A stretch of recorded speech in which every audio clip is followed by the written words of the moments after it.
Hello students, जैसा कि मैंने बोला था तुम्हें कि मैं एनसीईआरटी के क्वेश्चंस डिस्कस करूंगा, तो ज़रा इसको ध्यान से देखो। एक बार फिर से यहाँ देख लो। ये चैप्टर हमारा मैट्रिक्स है। एनसीईआरटी बुक मैंने खोल रखा है तुम्हारे सामने, ठीक है। क्लियर होगा आप लोगों को, दिख रहा होगा। तो ये जो है लिखा हुआ एक बार पढ़ सकते हो तुम। ये मैट्रिक्स का डेफिनेशन लिखा हुआ है। ये सब ऑलरेडी डिटेल से आपको जो मैंने वीडियोस बनाए उसमें ऑलरेडी मैंने डिटेल से इसको एक्सप्लेन कर रखा है, ठीक है ना। उसके बाद ये ऑर्डर ऑफ मैट्रिक्स है, जैसे ये बता रहा है 2/3 है, ये 3/3 है, ये 2/3 है। फिर ऑर्डर ऑफ मैट्रिक्स का जनरल फॉर्म लिया है M×N ऑर्डर का। ये सब देख लो, ये सब मैंने बता रखा है। देखो ये AIJ एलिमेंट है, ये सब मैंने तुम लोगों को जनरल फॉर्म ऑफ मैट्रिक्स जो बताया था उसमें ये ऑलरेडी बता रखा है, ठीक है ना। उसके बाद ये एग्जाम्पल 1 है, बिल्कुल बेसिक एग्जाम्पल है, वो देख लेना आप खुद से। अब आ जाओ एग्जाम्पल 2 में। ये थोड़ा डिटेल करने वाला है, बस सुन लो। एक्चुअली मैंने इस टाइप के क्वेश्चन बता रखे ऑलरेडी, तब भी कुछ बच्चों जिस बच्चे को नहीं समझ में आया वो सुन लो। इसमें क्या बोल रहा है, if a matrix has 8 elements what are the possible orders it can have. अगर एक मैट्रिक्स में 8 एलिमेंट्स हैं तो 8 एलिमेंट्स वाले मैट्रिक्स के कितने पॉसिबल ऑर्डर्स हो सकते हैं, ये पूछा जा रहा है। तो अब इसके पीछे का पहले कंसेप्ट तुम सुनो।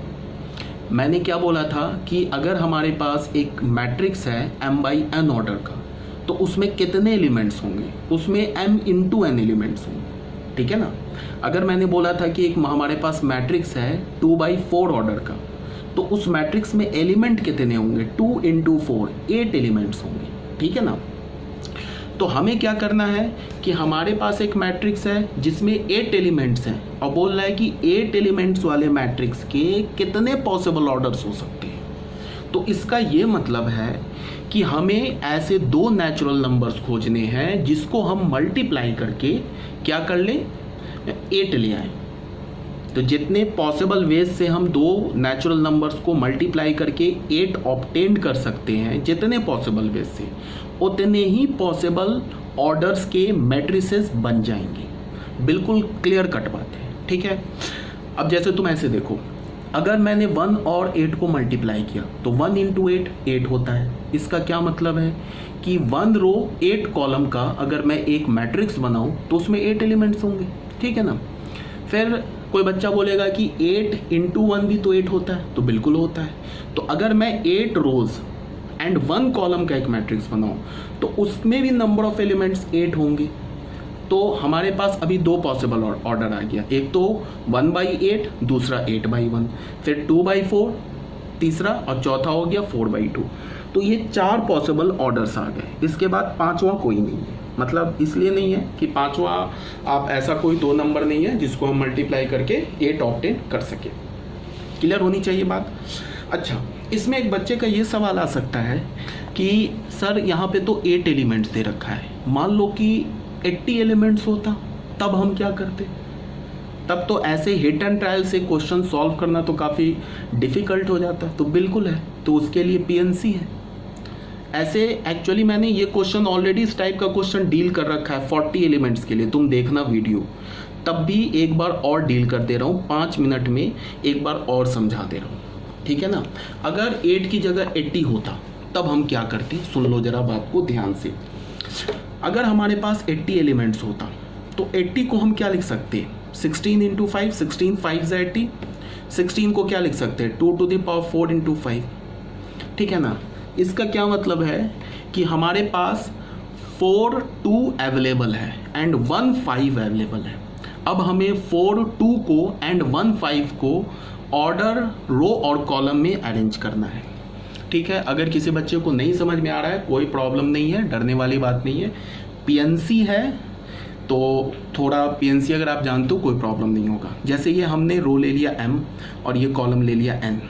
अब मैं इस 4 2 को पहले अरेंज करूँगा, तो ऐसा कर सकता हूँ कि रो में 4 2 डाल दूँ, कॉलम में एक भी 2 ना डालूँ। रो में अब एक कम करेंगे, रो में 3 2 डालूँ, कॉलम में 1 2 डालूँ। रो में 2 2 डालूँ, कॉलम में 2 2 डालूँ। ऐसा भी हो सकता है रो में 1 2 डालूँ, कॉलम में 3 2 डालूँ। रो में मैं 0 2 डालूँ, मतलब एक भी 2 डालूँ नहीं, 2 नहीं डालूँ, और कॉलम में मैं 4 2 डाल दूँ। तो सिर्फ इस 4 2 को रो कॉलम में अरेंज करने के कितने पॉसिबल वेज आ गए, 1 2 3 4 5 वेज आ गए। बात को सुनना ध्यान से। अब आ जाओ, एम लिया, एन लिया, अब कॉलम में आ जाओ, इस 5 को अरेंज करना है। तो एक ही 5 अवेलेबल है, तो इसके कितने पॉसिबल वेज हो गए? रो में हमने 1 5 डाला, कॉलम में 5 नहीं डाला। रो में हमने 5 नहीं डाला, मतलब 0 का मतलब 0 नहीं डाल रहे हैं, 0 ये बता रहा है कि रो में हमने एक भी 5 नहीं डाला, और कॉलम में हमने 1 5 डाला। तो इस 5 को रो और कॉलम में डिस्ट्रीब्यूट करने के कितने वेज हो गए? 2 वेज हो गए। तो फंडामेंटल प्रिंसिपल ऑफ मल्टीप्लिकेशन से कितने मैट्रिसेस बन जाएंगे? 5 × 2 दैट इज 10 मैट्रिसेस बन जाएंगे। अब कोई बच्चा फिर बोलेगा कैसे बन जाएंगे 10 मैट्रिसेस? तो वो मैं ये समझा रहा हूँ। ये हमारा अरेंजमेंट क्या है? 2 का अरेंजमेंट है। ये किसका अरेंजमेंट है? या डिस्ट्रीब्यूशन है 5 का है। अब मान लो 2 के ये जो 5 वेज आए हैं डिस्ट्रीब्यूट करने को बिटवीन रोज एंड कॉलम, उसका हमने एक वे उठाया और यहाँ से ये एक उठाया। ये क्या बोल रहा है कि रो में 4, जैसे कि हमने एक मैट्रिक्स लिखा ना, तो m/n ऑर्डर का लिखा, ठीक है ना। ये क्या बोल रहा है कि रो में 4 2 डाल दो, तो 4 2 डाल दिया हमने रो में। और यहाँ क्या बोल रहा है कि कॉलम में एक भी 2 नहीं डालो, ठीक है। यहाँ क्या बोल रहा है? रो में 1 5 डाल दो, तो डाल दिया रो में 5। अब यहाँ से देखो, कॉलम में ना ही 2 आया और ना ही कॉलम में 5 आया, तो आया क्या? 1 आया। तो ये एक ऑर्डर बन गया, देख लो। 16 5 80/1, ये मल्टीप्लाई का साइन है और ये बाई का, मतलब ये क्या हो गया? इसको आप ऐसे लिख सकते हो कि ये जो है हमारा 80/1, ये प्रोडक्ट नहीं है, 80/1 ऑर्डर का एक मैट्रिक्स बन गया, ठीक है ना। अब आ जाओ 4,0 ही लो, इसको चेंज कर दो, इस वे में आ जाओ। ये क्या बोल रहा है? रो में हमने कितने एलिमेंट डालने हैं? कितने 4 डालने हैं? 4 4 डाल देंगे। और यहाँ से ये क्या बोल रहा है कि एक भी 5 नहीं डालना है रो में, ठीक है। तो रो हमारा हो गया, बन गया बाई। अब यहाँ से कॉलम में एक भी 2 नहीं आया, बट कॉलम में एक 5 आ गया, तो ये क्या बन गया हमारा? 16/5 का एक फिर मैट्रिक्स बन गया। तो देख लो 16 × 5 करोगे तो 80 एलिमेंट्स आ जाएंगे। तो यहाँ से अगर मैंने एक वे उठाया तो एक वे के क्रॉसपॉन्डिंग 2 वेज है, तो फिर इसके भी क्रॉसपॉन्डिंग 2 वेज है, तो टोटल कितने वेज हो गए?